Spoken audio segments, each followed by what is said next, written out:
Une fois qu'ils ont cassé le verre, donc d'abord je vends le kit avec le verre qui est déjà décoré dans une petite pochette. Et puis après le mariage, ils me le renvoient, les fragments de verre. Et avec ça, soit ils choisissent une khamsa, soit une mezouza. Coup de pouce, découvrez le savoir-faire et les idées des entrepreneurs Olim. Si vous aimez les artistes, si vous aimez le travail sur verre ou les vitraux, eh bien restez avec nous. Vous allez être charmés par cette artiste qui s'appelle Talia Siviak et qui est avec nous sur le plateau. Talia Siviak, bonjour. Bonjour Cathy. Alors, on est ravis de vous accueillir. Vous travaillez le verre depuis plus de 20 ans. Vous êtes passionnée par le verre. Exact. Et c'est ma passion. Pourtant, vous n'avez pas du tout suivi ce chemin professionnel au départ. C'est vrai. C'est venu plus tard. Vous faisiez quoi en fait ? Parce que j'étais en Belgique, en fait, j'étais acheteuse dans l'affaire familiale. On avait des magasins de vêtements et je choisissais les collections. D'accord, donc rien à voir avec le travail sur verre. Mais ça c'était toujours en vous, quoi, depuis l'enfance. C'est ça. Et en fait, j'ai fait énormément de formations déjà en Belgique, mais en parallèle, c'était pas pour un travail. C'était vraiment pour développer ma passion. Mais quand je suis arrivée en Israël et que j'ai fait l'Alia, par contre, là, je me suis dit, c'est une bonne occasion. Et pourquoi pas en faire mon métier, puisque j'aime tellement ça. Et c'est ce que j'ai fait. Et vous avez étudié pendant 2 ans dans un collège très sérieux. Exact. Oui, ici en Israël, à Ramat Gan, un super collège. D'ailleurs, je suis arrivée dans ce collège et j'ai vu du verre partout, des vitraux partout. Je croyais que c'était magique. C'était le rêve. Ce que j'ai ressenti... magique. Voilà, ça s'appelle le Warsberg College. C'est un petit peu compliqué à dire. Mais... Alors aujourd'hui, vous faites toutes sortes de travaux. Vous travaillez les petites surfaces, mais aussi les très grandes surfaces. Est-ce que c'est long à fabriquer tout ce que vous faites ? Alors tout dépend de la technique. Lorsqu'on parle des vitraux Tiffany, donc Tiffany, c'est vraiment ce que vous voyez dans les synagogues. Dans les églises. Dans les églises, dans les synagogues, comme on est en Israël. Bien sûr. Mais bien sûr.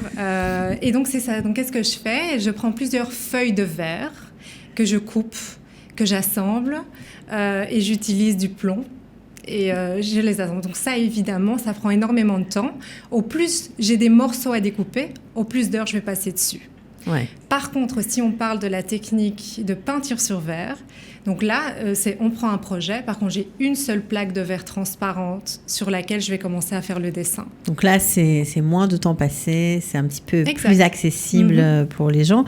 Alors, ça, c'est vrai que c'est assez impressionnant parce que c'est très joli, très coloré. C'est vraiment, on se croirait, voilà, c'est du travail sur vitraux, quoi, comme on a l'habitude de voir. Et vous avez fait des réalisations pour certaines synagogues en Israël. Ça vous a pris beaucoup de temps, ce plafonnier que vous avez fait à Lod?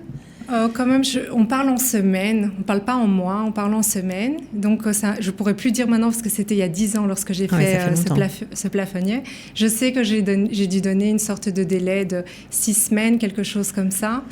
Parce qu'on parle de pièces qui non seulement est un vitrail, mais il fallait penser toute la technique, comment elle allait être placée, quel allait être pour moi le support dans lequel je vais pouvoir apposer chaque pièce que je crée, parce que en fait ce vitrail que vous voyez, il y a une grande pièce centrale, mais en plus il y a tous les côtés qui forment en fait la Magen David. Donc voilà, c'était un très beau projet. Ouais, très beau projet, réfléchir au support, exact. À la lumière, j'imagine aussi comment ça va se réfléchir, les couleurs. Oui. Parce que c'est ça qui est magique en fait avec les vitraux, c'est que à n'importe quel moment de la journée, vous allez regarder l'œuvre, vous n'allez pas voir la même chose. Ça dépend de la lumière qui va la traverser. Et c'est ça qu'on aime d'ailleurs dans une synagogue. Et c'est lorsque vous êtes à l'intérieur, vous voyez la lumière grâce à la lumière qui la traverse de dehors, mais lorsque vous êtes à l'extérieur et que vous voyez la lumière qui est allumée simplement à l'intérieur, c'est encore autre chose. C'est d'autres couleurs. Ouais, c'est ça qui est magique. Bon, alors, vous faites bien sûr du judaïka, évidemment, et depuis peu, vous faites une sorte vous préparez des cadeaux, voilà, qui sont des cadeaux très significatifs, plein de sens, pour les mariages, c'est-à-dire que vous utilisez le verre cassé, c'est ça ? Quand le marié casse le verre pour en faire une petite œuvre d'art ? C'est ça. Alors, j'ai une petite anecdote là-dessus pour vous expliquer comment je suis arrivée à ça, si vous permettez. Bien sûr, mais bien sûr. Alors, en fait, c'était incroyable puisque j'ai commencé à faire des publicités sur ce que je faisais. Et tout à coup, dans un groupe, j'ai eu 2 personnes qui ne se connaissent pas, qui ont pris contact avec moi en privé et qui m'ont demandé si je faisais quelque chose avec leur verre du mariage. Et là, je me suis dit, tiens, c'est intéressant, parce que moi, j'aime bien les challenges. Donc si le verre cassé, quoi. Quand le marié casse le verre. C'est ça. Alors, une personne, elle avait en fait l'assiette cassée de ses fiançailles, et l'autre personne avait le verre cassé du mariage de sa sœur. Et les 2 m'ont demandé qu'est-ce que je pouvais faire avec ça. Donc, j'ai dit, très bien, voilà. Je suis venue avec des idées. Et en fait, chacune m'a commandé. L'une a pris la technique de peinture sur verre. L'autre personne a pris le vitrail. Et les 2 m'ont demandé le même design. C'était impressionnant. Je croyais que, je ne sais pas, c'était un petit peu surréaliste. Elles m'ont toutes les 2 demandé l'arbre de la vie. Et donc, si on voit les 2 réalisations, c'est quelque chose que je vous montrerai, les 2 réalisations sont complètement différentes et pourtant avec énormément de signification grâce au verre cassé du mariage ou de l'assiette et j'ai pu le réaliser avec vraiment les désirs du client. Parce que moi, ce que je fais, je leur demande aussi de me donner quelques tons de couleurs qu'ils ont envie. Évidemment, quel est le sujet. Après le sujet, moi, je fais un dessin. Je leur envoie le dessin. S'ils aiment, hop, ça y est, c'est parti. Et puis on me fait confiance. Et puis voici. Voilà. Alors du coup, vous êtes développé. Vous offrez même le verre que le marié doit casser à certaines couleurs de façon. Vous préparez le travail en fait, de façon à ce que lorsque vous allez réaliser le vitrail ou l'ouvrage, eh bien les couleurs soient déjà choisies. Donc vous faites des mises aux autres aussi? Oui, alors en fait ce qui s'est passé, c'est vu que j'ai eu ces demandes-là, je me suis dit tiens c'est incroyable, ça veut dire que c'est vraiment quelque chose que les gens ont besoin et ont envie. Et là je me suis dit voilà, je vais développer toute une collection avec déjà des couleurs toutes faites, avec vraiment ma marque, mon empreinte, comment je vois ça. Et d'ailleurs si on voit les réalisations, ça rappelle beaucoup le mariage parce que je reste dans des tons très pastels. On a des verres où on voit les tons sont pastels avec des petites paillettes, avec du doré ou de l'argenté. Et effectivement, de ça, après, une fois qu'ils ont cassé le verre, donc d'abord, je vends le kit avec le verre qui est déjà décoré dans une petite pochette. Et puis après le mariage, ils me le renvoient. Ils me renvoient les fragments de verre.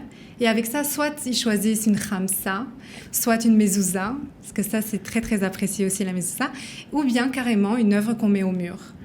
Ok, alors on voit sous le travail, le travail sur verre, on voit du voile. Exact. Est-ce que c'est le voile de la mariée ou ça n'a rien à voir? Alors moi, je propose plusieurs voiles différents parce que j'aime bien le côté pailleté, etc.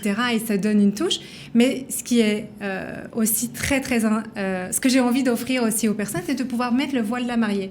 Donc si la mariée, elle accepte, elle peut m'envoyer un morceau. Je donne évidemment les mesures qu'il faut qu'on me donne. Bien sûr. Et alors, je mets le voile de la mariée en fond. Donc, c'est encore plus de signification. Bon, alors évidemment, vous êtes aujourd'hui en Israël.